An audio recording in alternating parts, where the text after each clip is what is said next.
সংসদ ভবনের এলডি হলে জাতীয় ঐকমত্য কমিশনের সঙ্গে বৈঠক শেষে কথা বলছেন জামায়াতের নায়েবে আমির। সরাসরি যাচ্ছে সেখানে। কিন্তু কথা তো অনেক হয়েছে, অনেক আলাপ আলোচনা হয়েছে। আমাদের পরিবেশ খুবই হেলদি ছিল, আমরা খুবই আন্তরিকভাবে ওনারা চেষ্টা করছে, জামাতি আমরা চেষ্টা করেছি।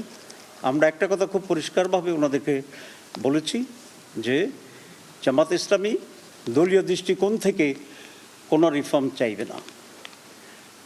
আমরা যে সমস্ত প্রস্তাবনা জমা দিয়েছিলাম, আজকে কোনো কোনো বিষয়ে আমরা আমাদের পূর্বের প্রস্তাবনাকে চেঞ্জ করে ওনাদের সাথে ঐকমত্য হয়েছি, ঐকমত্য পোষণ করেছি এবং নতুন কিছু প্রস্তাবনা আমরা আলোচনা করেছি যেটা তারাও এগ্রি করার ব্যাপারে একমত হয়েছে। সুতরাং বাংলাদেশ জামাত ইসলামী দলীয় স্বার্থ, সংকীর্ণ কোনো রাজনৈতিক দৃষ্টিভঙ্গি এবং কোনো সুবিধাবাদী চিন্তার ভিত্তিতে আমরা কাজ করব না। আমরা দেশের জন্য, মানুষের জন্য যেটা কল্যাণকর সেটাকেই আমরা প্রাধান্য দিয়ে এই রিফর্মসে আমরা আমাদের ভূমিকা থাকবে। আমি প্রথম